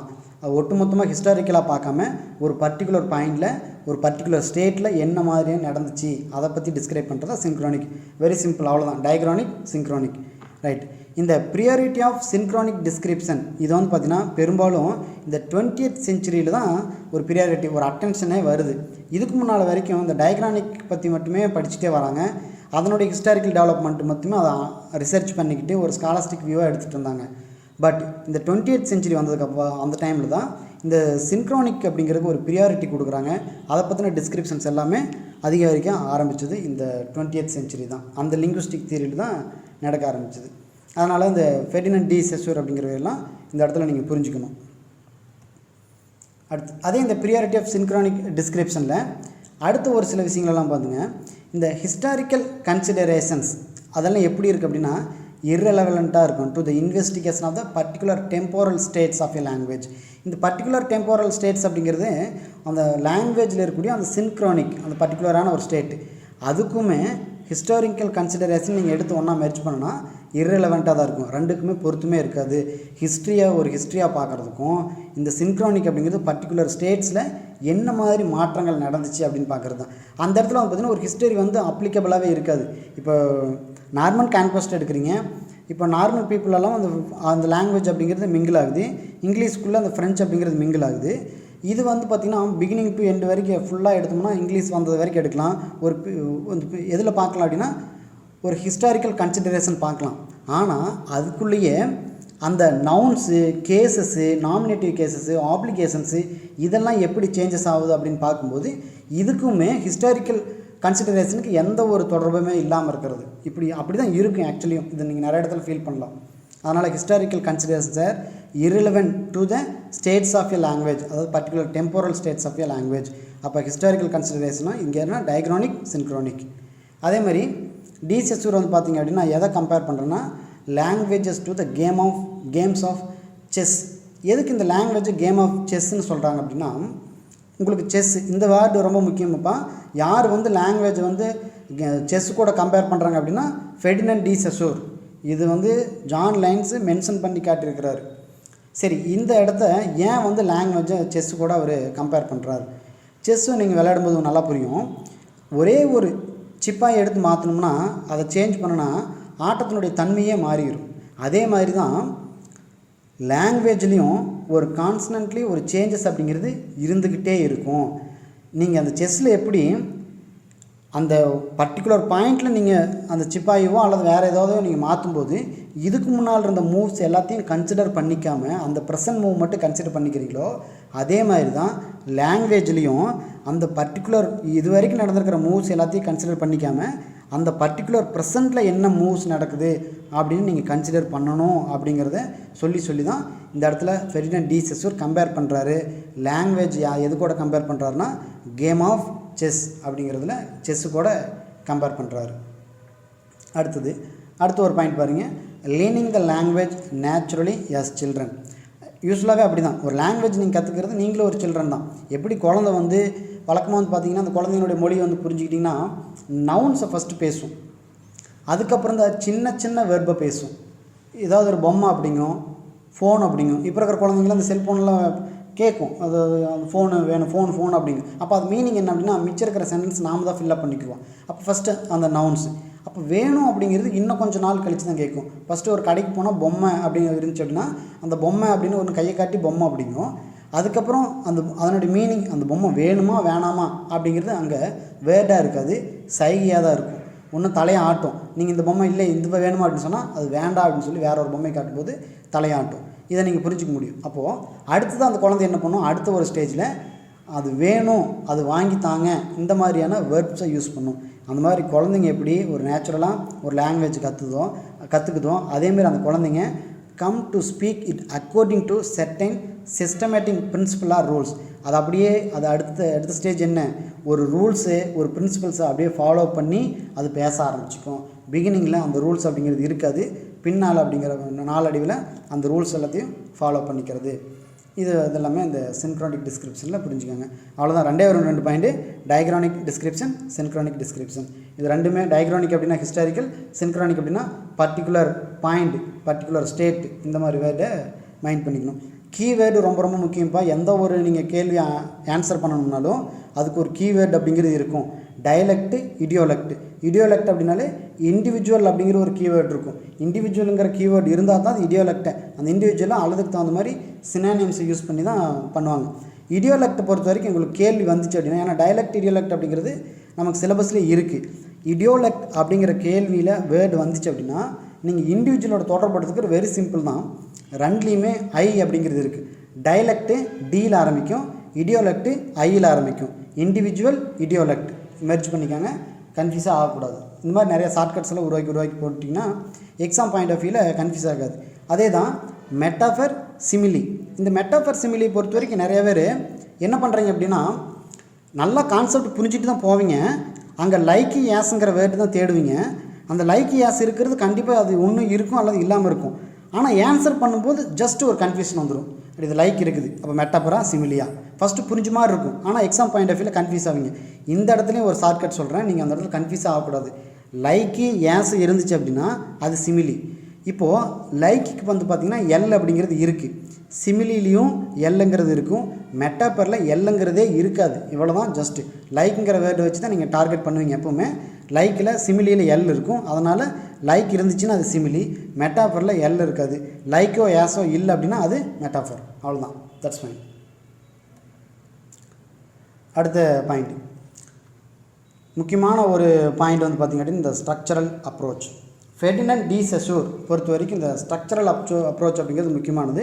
ஏன்னா லிங்குவிஸ்டிக்ஸில் நடந்திருக்கிற அந்த ஸ்ட்ரக்சரலிசம் என்ன அப்படிங்கிறது தான். இந்த சிஸ்டம் ஆஃப் ரிலேஷன்ஸ் அப்படின்னு ஒரு வார்த்தை சொல்லிக்கிறேன்.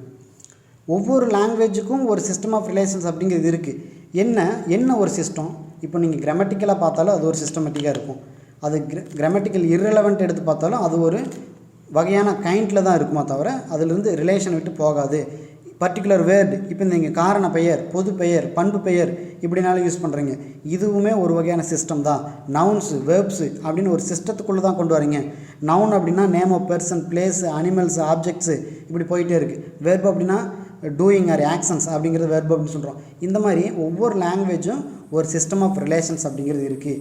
இதை தான் ஸ்ட்ரக்சரலிசத்துக்குள்ளே கொண்டு வராங்க. அப்போ நிறைய most of the characters feature of modern linguistic is structuralism. எல்லாமே மாடர்ன் லிங்குவிஸ்டிக்னோட ஃபீச்சர் எல்லாமே ஸ்ட்ரக்சரலிசத்துக்குள்ளே ஒரு கேரக்டரைஸ்ட் பண்ணுற மாதிரி தான் இருக்கும். இதுதான் ஸ்ட்ரக்சரல் அப்ரோச். அடுத்த ஒரு வேர்டு லாங்குவே அண்ட் பரோல். லாங்குவே அப்படின்னா லாங்குவேஜ்னு அர்த்தம் இங்கிலீஷில், பரோல் அப்படின்னா ஸ்பீச் அப்படின்னு அர்த்தம். இந்த கான்செப்ட் நல்லா புரிஞ்சுக்கோங்க. ஃபெர்டினண்ட் டி செசூர்னுடைய கான்செப்ட் லாங்குவே அண்ட் பரோல். அதே சாம்ஸ்கினுடைய கான்செப்ட் இருக்குது காம்பிட்டன்ஸ் அண்டு பெர்ஃபார்மன்ஸ். இதை நீங்கள் நல்லா புரிஞ்சுக்கணும். ரைட்டு, லாங்குவே அப்படின்னா ஒரு லாங்குவேஜ். ஒரு யூனிவர்சலாகவே வந்து பார்த்திங்க அப்படின்னா பொதுவாக இருக்கக்கூடிய ஏதாவது ஒரு லாங்குவேஜ், இப்போ ஒரு பர்டிகுலர் லாங்குவேஜாக இருக்கலாம், அல்லது ஒரு பொதுவாக லாங்குவேஜ் அப்படிங்கிற ஒரு வார்த்தையோடு புரிஞ்சுக்காங்க. அந்த லாங்குவேஜ் வந்து பார்த்திங்கன்னா உங்களுக்கு தெரியும், அந்த லாங்குவேஜில் இருக்கக்கூடிய காம்போனன்ட்ஸ் என்ன அப்படிங்கிறது தெரியும். ஒரு லாங்குவேஜ் உருவாக்குறதுக்கு என்னென்ன வேணும் அப்படிங்கிறதும் தெரியும். அதை பற்றின நாலேஜ் முழுக்க இருக்கிறது லாங்குவா.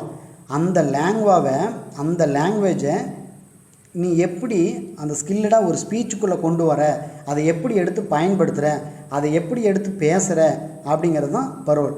லாங்குவா and parole do not confuse. Langue அப்படிங்கிறது ஒரு லாங்குவேஜ். அந்த லாங்குவேஜ் அப்படிங்கிறது உனக்கு தெரியும், ஒரு மென்டல் கான்செப்டாகவே உருவாகிடும். ஏன்னா லாங்குவேஜ் அப்படிங்கிறது அவ்வளோ சீக்கிரமாக எளிமையாக உருவாகிறது இல்லை. நாளடைவில் டெய்லி ப்ராக்டிஸ் பண்ண தான் அது உங்களுக்குள்ளே அந்த மென்டலாகவே ஒரு கான்செப்ட் ஃபிக்ஸ் ஆகும். ஒரு வேர்டு சொன்னால் டக்குன்னு உங்கள் பிரெயினை வந்து அதை திங்க் பண்ணுது இல்லையா, அந்த சிக்னிஃபைடு பண்ணுது இல்லையா, அந்த ஒரு மென்டல் கான்செப்ட் ஏற்படுத்துது இல்லையா, இது எல்லாமே லாங்குவேஜுக்குள்ளே அடங்கிடும். அந்த மென்டல் கான்செப்டை இடத்துக்கு தகுந்த மாதிரி எடுத்து பேசுகிறீங்க இல்லையா, இந்த இடத்துல இந்த வேர்டு தான் யூஸ் பண்ணுறேன்னு சொல்கிறோம் இல்லையா, அதுதான் பரோல். இதே டேமை மையமாக வச்சு தான் சாம்ஸ்கியினுடைய தான் பார்த்தீங்கன்னா காம்பிடென்ஸ் பெர்ஃபார்மன்ஸ் அப்படின்னு வருது.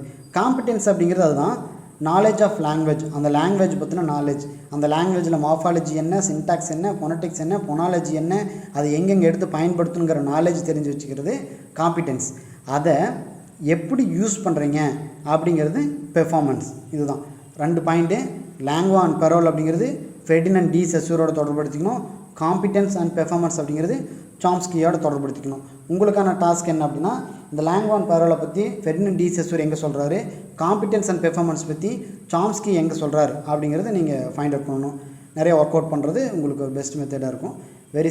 இன்றைக்கி பொறுத்த வரைக்கும் நீங்கள் தெரிஞ்சிருக்கிற வேண்டிய விஷயம் என்ன அப்படின்னா, 1 லாங்குவா, பரோல், காம்பிடென்ஸ், பெர்ஃபார்மன்ஸ், தென் டிஸ்கிரிப்டிவ், ப்ரிஸ்கிரிப்டிவ், சின்க்ரோனிக், டைக்ரோனிக், இந்த கான்செப்ட் எல்லாத்தையும் நீங்கள் ஜஸ்ட்டு ஒரு டைம் நீங்கள் மைண்டில் வச்சுக்கணும். Very important. டிஸ்கிரிப்டிவ் அப்படிங்கிறது வித்தவுட் ரூல்ஸ், ப்ரிஸ்கிரிப்டிவ் அப்படிங்கிறது வித் ரூல்ஸ். இது நீங்கள் இலக்கணத்தில் யூஸ் பண்ணுறதுக்கு ஒரு பெஸ்ட் மெத்தடு.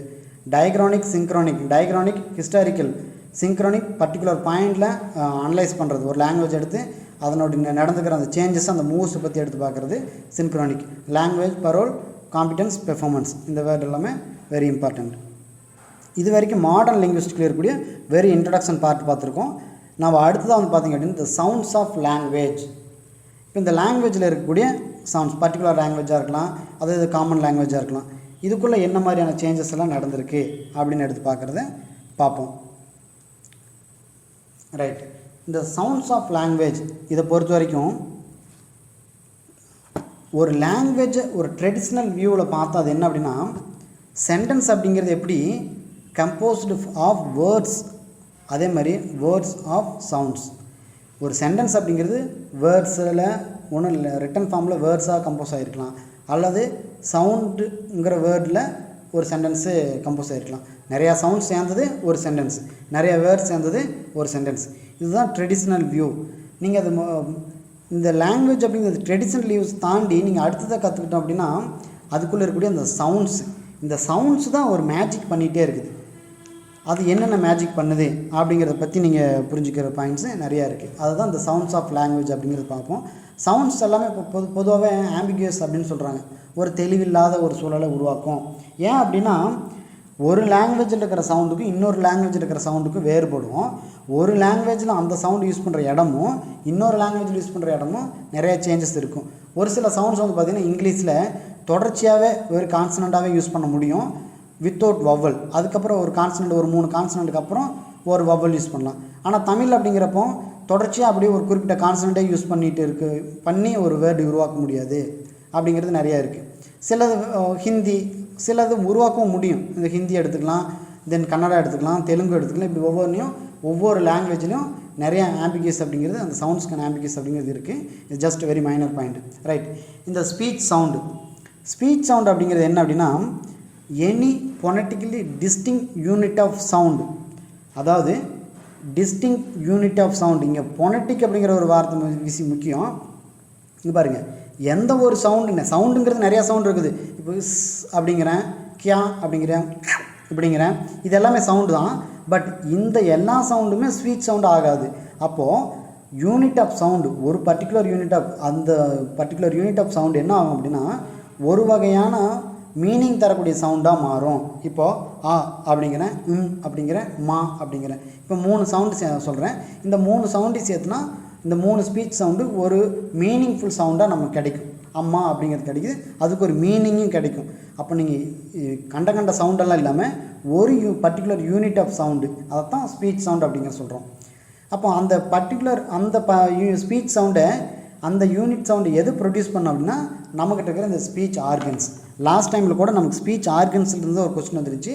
நீங்கள் அதை பார்க்கும்போது நம்ம ஃபோனடிக்ஸ் அண்ட் ஃபோனாலஜி பார்க்கும்போது அந்த ஸ்பீச் ஆர்கன்ஸை வந்து நல்லா தெளிவாக நிறையா பாயிண்ட்ஸோடு பார்த்துக்கலாம். அடுத்த ஒரு விஷயம் இங்கே புரிஞ்சுக்காங்க, ஸ்பீச் சவுண்டுக்கும் ஹியூமன் ஸ்பீச் ஆர்கன்ஸுக்கும் எந்த ஒரு லிமிட்டும் கிடையாது. No limit to the number of different speech sounds that can be produced by the human speech organs. இவ்வளோ தான் இல்லை, எவ்வளோ சவுண்ட்ஸ் வேணால் உருவாக்கிக்கலாம், அந்த ஆர்கன்ஸ் யூஸ் பண்ணி எவ்வளோ வேணால் ப்ரொடியூஸ் பண்ணிக்கலாம், அதுக்கு எந்த லிமிட்டும் கிடையாது. ஆனால் பர்டிகுலர் சவுண்டு, பர்டிகுலர் ஸ்பீச் சவுண்டுக்கு மட்டும்தான் ஒரு மீனிங், ஒரு யூனிட்டியாக இருந்து அது ஒரு வேர்டை க்ரியேட் பண்ணுறதுக்கு பயன்படும் அப்படிங்கிறது தான். ஆனால் லிமிட் கிடையாது. இன்னும் ஃப்யூச்சரில் நீங்கள் புதுசாக ஒரு லாங்குவேஜை உருவாக்கினா கூட நீங்கள் வேறு ஒரு சவுண்டை நீங்கள் யூஸ் பண்ணி ஸ்பீச் ஆர்கன்ஸ் யூஸ் பண்ணி புதுசாக ஒரு லாங்குவேஜ் கூட உருவாக்கலாம். படுகா அப்படிங்கிற ஒரு பீப்புள் இருக்காங்க. அந்த கம்யூனல் பீப்புளுக்கு வந்து பார்த்திங்கன்னா ஓன் லாங்குவேஜ் வெறும் ஸ்போக்கன் லாங்குவேஜில் இருக்கும், ரிட்டன் லாங்குவேஜில் இருக்காது. அவங்க இன்றைக்கி வரக்கூடிய விஷயத்தில் அவங்க பழைய உறவு முறையில் அதை தேடி எடுத்து அவங்க ரிட்டன் லாங்குவேஜை உருவாக்க முடியும். அப்போ இந்த மாதிரி ஒரு ஃபார்முலாஸு, இந்த மாதிரி ஒரு அப்ளிகேஷன்ஸ் எல்லாம் இருக்கிறத நீங்கள் புரிஞ்சுக்கோங்க. அப்போ ஸ்பீச் சவுண்ட்ஸ் உருவாக்குறதுக்கு எந்த லிமிட்டுமே கிடையாது, தேவைப்பட்டால் உருவாக்கிக்கலாம். ரைட். இப்போ ஃபோனடிக்ஸை பற்றி வெரி ப்ரீஃபாக பார்ப்போம். ஃபோனடிக்ஸ் அண்ட் ஃபோனாலஜி இது ரெண்டையும் நீங்கள் ரொம்ப ப்ரீஃபாக அண்டர்ஸ்டாண்ட் பண்ணிக்கோங்க. இந்த ஃபோனடிக்கும் சரி ஃபோனாலஜியும் சரி இது எல்லாமே லிங்குவிஸ்டிக்ஸ்னுடைய காம்போனன்ட்ஸ். இந்த ஃபோனடிக் அப்படிங்கிறது எதை டீல் பண்ணுறதுன்னா ஸ்பீச் சவுண்ட்ஸை டீல்ஸ் பண்ணுது. நல்லா புரிஞ்சுக்கோங்க, ஃபோனடிக்ஸ் அப்படிங்கிறது ஸ்பீச் சவுண்ட்ஸை டீல் பண்ணுது. இங்கே ஒரு சில கொஸ்டினில் ஃபோனடிக்ஸு ஃபோனாலஜி ரெண்டுமே ஆப்ஷனில் இருக்கும். Organisation of sounds, selection of sounds, இந்த மாதிரி கேள்வி அமைஞ்சிருக்கும். கீழே ஃபோனடிக்ஸ் இருக்கும், ஃபோனாலஜி இருக்கும். ரொம்ப கேர்ஃபுல்லாக நீங்கள் சூஸ் பண்ணணும். ஆர்கனைசேஷன், செலெக்ஷன் ஆஃப் சவுண்ட்ஸ் இந்த மாதிரி வேர்டெல்லாம் வந்துச்சு அப்படின்னா அது ஃபோனாலஜிக்கோடு நீங்கள் அப்ளை பண்ணணும். Be careful. இந்த ஃபோனடிக்ஸ் ஃபோனாலஜி பொறுத்த வரைக்கும் ரொம்பவுமே வெரி மினிமமான ஒரு டிஃப்ரென்சியேஷன் இருக்கும். அதை கரெக்டாக அக்செப்ட் பண்ணி புரிஞ்சு வச்சுக்கோங்க. ரைட். ஃபோனடிக்ஸ் அப்படிங்கிறது டீல்ஸ் வித் ஸ்பீச் சவுண்ட்ஸு. இப்போ ஸ்பீச் சவுண்ட்ஸ் பற்றி படிக்கிறது தான் ஃபோனடிக்ஸ். இங்கே வந்து பார்த்திங்கன்னா ஸ்பூன் அப்படின்னு சொல்லி கொடுத்துருக்குறேன். இந்த ஸ்பூன் அப்படிங்கிறது வந்து பார்த்திங்கன்னா லெட்டர்ஸ் வந்து பார்த்திங்கன்னா SPOON ஸ்பூன் அப்படின்னு 5 லெட்டர் இருக்குது. ஆனால் அந்த சவுண்டு வந்து பார்த்திங்க அப்படின்னா 4 ஸ்பீச் சவுண்ட்ஸ் தான் இருக்குது. 4 ஸ்பீச் சவுண்டு தான் அதில் இருக்குது. SP இஸ் இப்பு உ இன்னு ஸ்பூன், அவ்வளோதான். இங்கே இன்னொன்று புரிஞ்சுக்கணும், லெட்டருக்கும் ஸ்பீச் சவுண்டுக்கும் எந்த ஒரு தொடர்பையும் ஏற்படுத்திக்கணுங்கிறதே கிடையாது, எந்த ஒரு கரஸ்பாண்டன்ஸும் இல்லை.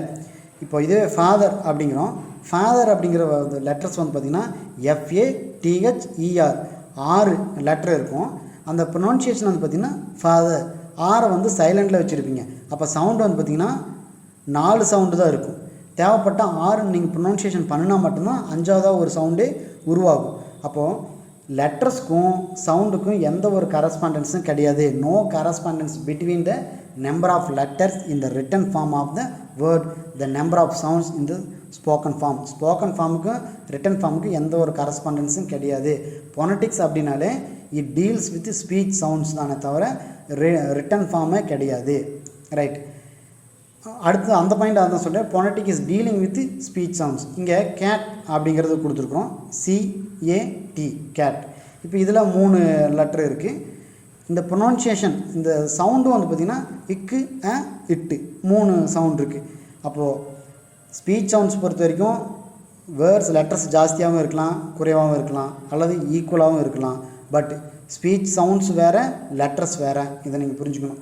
கூடவாக இருந்தாலும் சரி குறைவாக இருந்தாலும் சரி ரெண்டுமே வெவ்வேறு தான். அதுக்கு எந்த ஒரு இதுவுமே கிடையாது. நோ கரஸ்பாண்டன்ஸ் அப்படிங்கிறது தான் முக்கியமானது. இதை இன்னொரு கிளியர் டிஸ்டிங்ஷன் அப்படின்னு பார்த்தோம்னா வச்சுக்கோங்க, a clear distinction between letters of alphabet and speech sounds.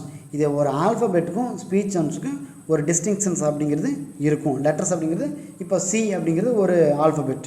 அப்போ அந்த C அப்படிங்கிறதுக்கு சவுண்ட் அப்படிங்கிறது எப்படி காட்டுறோம், இக் அப்படின்னு சொல்லி காட்டுறோம். அப்போ லெட்டராகவே ப்ரொனவுன்ஸ் பண்ணாமல் அதுக்கு தேவையான அந்த இடத்துக்கு தகுந்த ஒரு சவுண்டை ப்ரொடியூஸ் பண்ணுறது தான் இது விஷயம். அப்போது ஃபோனடிக்ஸ் அப்படின்னாலே it deals with speech sounds. நான் எதுக்கு இந்த திரும்ப ஒரு விஷயத்தை அழுத்தமாக சொல்கிறேன் அப்படின்னா, எக்ஸாம் பாயிண்ட் ஆஃப் வியூவில் இந்த ஸ்பீச் சவுண்ட்ஸ் அப்படிங்கிற ஒரு வேர்டு கிளிக் ஆச்சு அப்படின்னா நீங்கள் ஃபோனடிக்ஸோட தொடர்படுத்திக்கணும். பெரும்பாலும் உங்களுக்கு கேள்வி எப்படி கன்ஃபியூஸ் பண்ணுவோன்னா, ஃபோனாலஜி யூஸ் பண்ணி தான் உங்களுக்கு கன்ஃபியூஸ் பண்ணுவோம். ஏன்னா அதில் தான் இந்த selection of sounds, organisation of sounds, இந்த மாதிரியான வேர்டு எல்லாமே இருக்கும். ஏன்னா அதில் தான் நிறைய பேர் கன்ஃபியூஸ் ஆகி ஃபோனடிக்ஸாக ஃபோனாலஜி அப்படின்னு சொல்லி போடுவாங்க. பெரும்பாலும் நெட் கொஸ்டின்ஸ்லேயே பார்த்தீங்க அப்படின்னாலே அந்த ஃபோனாலஜியை டார்கெட் பண்ணுற மாதிரி ஃபோனடிக்ஸை டார்கெட் பண்ண மாட்டாங்க. ரைட். அடுத்து ஃபோனடிக்ஸில் அடுத்த ஒரு விஷயம் என்ன அப்படின்னா, articulation or production of speech sounds. இது வந்து வெரி ப்ரீஃப் தான். மறுபடியும் நம்ம ஃபோனடிக்ஸ் அண்ட் ஃபோனாலஜிங்கிறது நெக்ஸ்ட்டு கிளாஸில் அது ரொம்பவுமே டெப்த்தாகவே பார்க்கலாம்.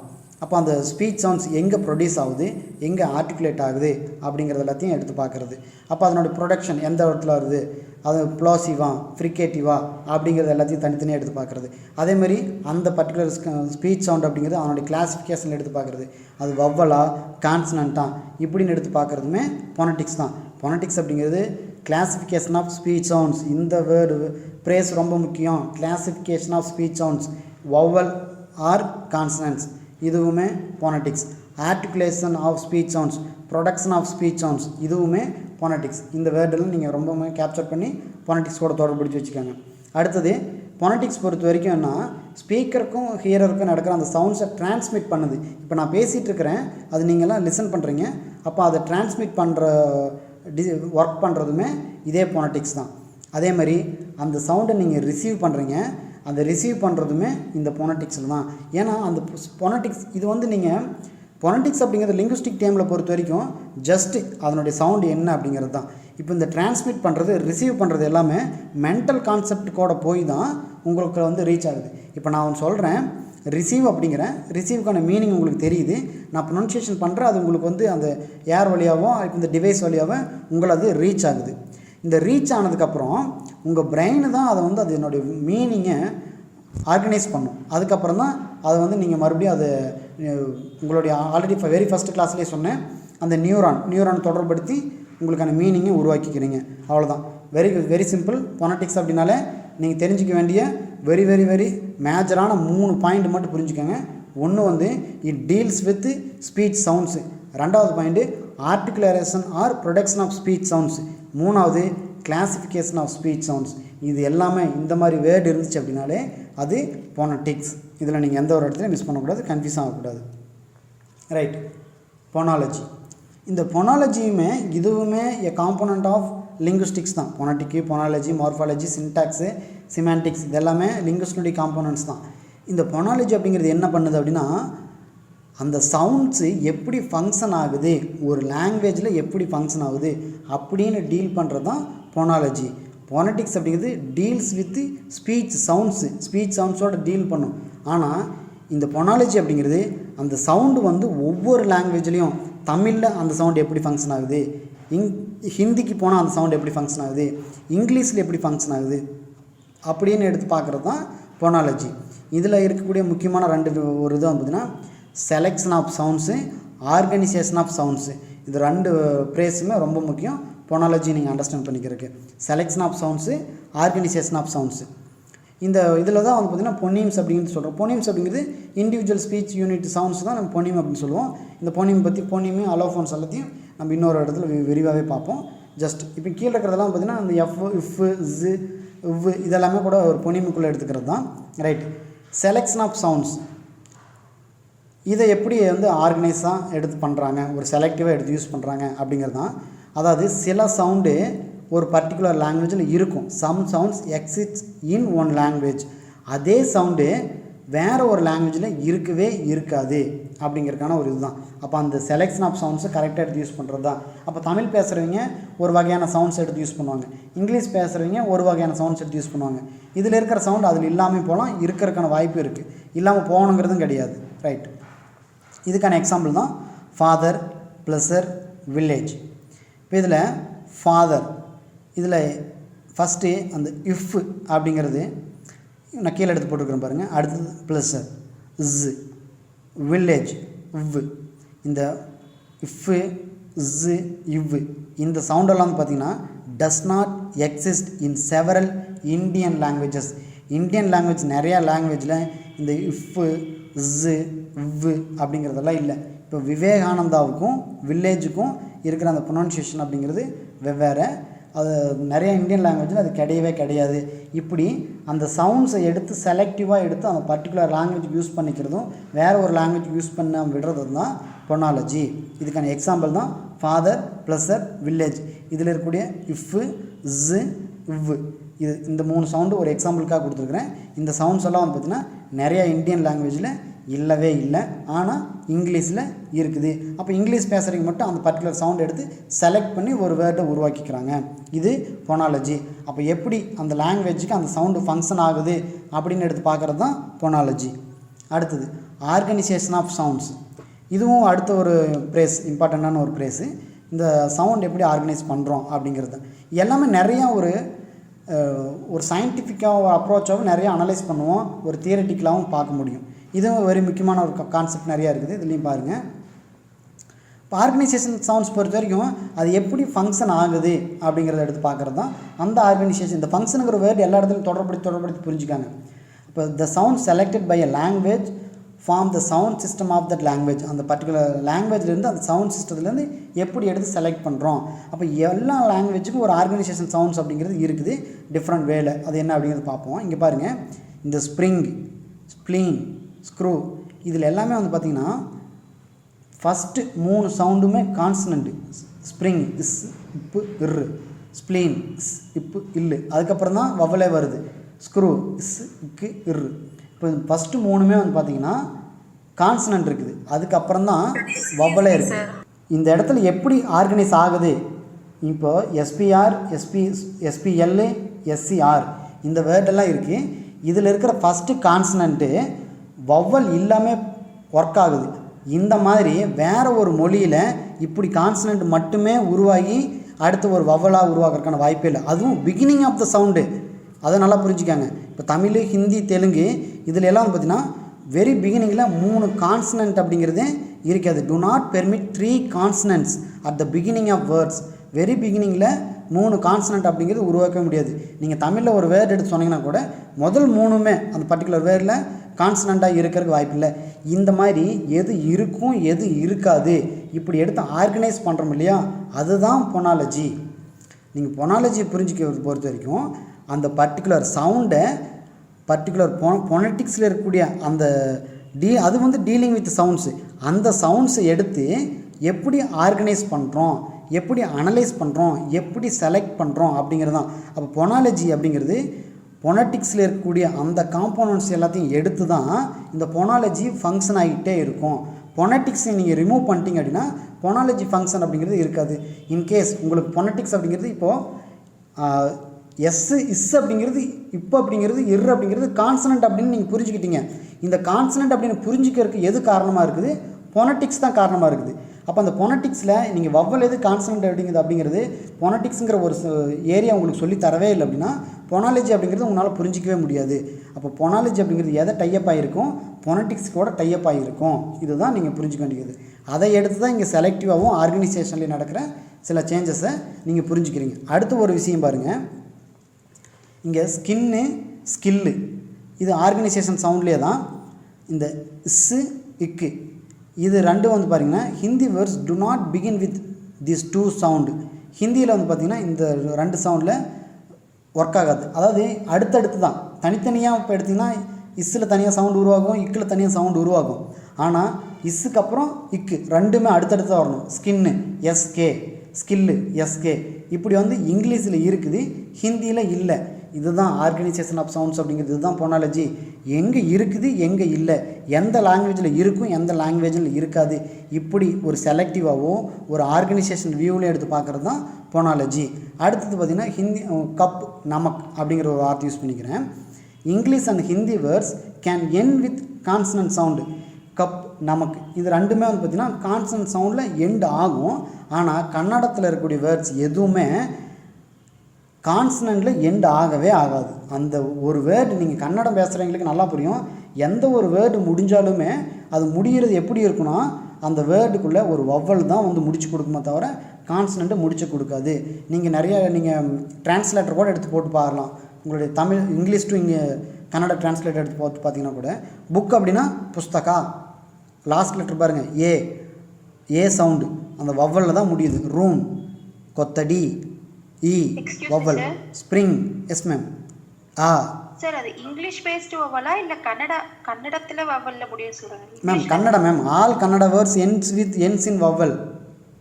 அந்த வவ்வல் தான் சார், அது இங்கிலீஷ் வவ்வல் சொல்றீங்களா மேம்? வவ்வல் அப்படின்னால வவ்வல் அப்படிங்கிறது பொனட்டிக்ஸ் அப்படிங்கிறது இங்கிலீஷ்க்கோ அல்லது தமிழுக்கோன்னு கிடையாது. பொனட்டிக்ஸ் அப்படிங்கிறது எல்லா மொழிக்கும் கான்சனண்ட்டு வவ்வல்ஸ் தான். வவ்வல்ஸ் அப்படிங்கிறது அந்த சவுண்ட்ஸ் எல்லா மொழிலையும் இருக்குது. அது இங்கிலீஷ்க்குன்னு உரிமை இல்லை. இங்கே பாருங்கள், அப்படிங்கிறது வவ்வல் சவுண்டா கான்சனன்ட் சவுண்டா? Vowel sound. அவ்வளோதான், வவ்வல் சவுண்டில் தான் முடியும். கன்னடா வேர்ட்ஸ் எல்லாமே வவ்வல் சவுண்டில் தான் முடியும். இங்கே புக் அப்படிங்கிறது உங்களுக்கு எக்ஸாம்பிளுக்கு கொடுத்துருக்குறேன். புக் அப்படிங்கிறது இங்கிலீஷ் வேர்டு, கன்னடத்தில் அது புஸ்தகா.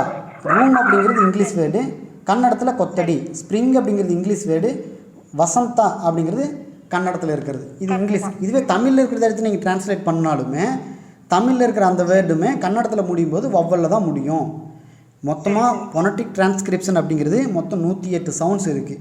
வவ்வல்ஸு கான்சனன்ட் பொறுத்த வரைக்கும் பொதுவாக எல்லா மொழிக்குமே இருக்கும். நீங்கள் தமிழில் எடுத்தாலுமே வவ்வல்ஸு கான்சனன்ட்ஸ் இருக்குது. அதில் உயிரெழுத்து மெய்யெழுத்து அப்படின்னு சொல்லுவோம். ஹிந்தியில் எடுத்தாலுமே வவ்வல்ஸ் கான்சனன்ட்ஸ் இருக்கும். இப்படி ஒவ்வொரு மொழியிலையுமே அது வவ்வல்ஸ் அப்படிங்கிற கான்சனன்ட்ஸ் தான். இப்போது இந்த மாதிரி ஆல்ரெடி பார்த்த ஸ்லைட்ஸும் சரி, இந்த ஸ்லைட்ஸ்லேயும் சரி, நீங்கள் 2 விஷயத்தை புரிஞ்சுக்கலாம். செலக்ட் பண்ணுறதுங்கிறது பர்டிகுலர் சவுண்டை எடுத்து செலக்ட் பண்ணுறது, இங்கிலீஷில் இருக்கிறது மற்ற மொழியில் இல்லாமல் போகிறது, தமிழில் இருக்கிறது இங்கிலீஷில் இல்லாமல் போகிறது, இப்படி ஒரு செலக்டிவாக பண்ணி பார்க்குறது பொனாலஜி. பொனட்டிக்ஸில் இருக்கிற இது எல்லாத்தையும் எடுத்து யூஸ் பண்ணுறது தான் பொனாலஜி. அதுக்கப்புறம் ஆர்கனைசேஷன். இப்போ இந்த கான்சனன்ட்ஸ் 3 கான்சனன்ட்ஸ் ஒன்றா வர்றது இங்கிலீஷில் நடக்கும். ஆனால் அதாவது வெரி பிகினிங் ஆஃப் த வேர்டில். அதுவே வேறு ஒரு மொழியில் இப்படி 3 கான்சனண்ட் வச்சு உருவாக்க முடியாது. இப்படி ஆர்கனைஸ் பண்ணுறதுமே பொனாலஜி. அந்த சவுண்டை எடுத்து கலக்கி போட்டு அதுக்குள்ளே என்னென்ன மாற்றம் நடக்குது, அந்த ஃபங்க்ஷனாலிட்டி எப்படி இருக்குன்னு பார்க்குறது பொனாலஜி. இந்த எஸ்கே இப்போ 2 லெட்ரு இஸ்ஸு இக்கு இப்படி இந்த மாதிரி உருவாகிற சவுண்ட்ஸில் ஹிந்தியில் எந்த ஒரு வேர்ட்ஸுமே உருவாகவே ஆகாது, இங்கிலீஷில் உருவாகும். இதில் ஆகும் இதில் ஆகாது அப்படின்னு சொல்லி காட்டுறது, அந்த ஃபங்க்ஷனாலிட்டி சொல்லி காட்டுறது பொனாலஜி. ரைட். இதே தான் கன்னடத்தை பற்றி பேசுகிறது. இதுதான் பொனாலஜி. இப்போ பொனாட்டிக்ஸ்னால் என்ன, பொனாலஜினா என்ன அப்படின்னு வெரி ப்ரீஃபான கான்செப்ட் உங்களுக்கு புரிஞ்சிருக்குன்னு நினைக்கிறேன். Do you have any doubts? No sir. Thank you for the kind attention for this class.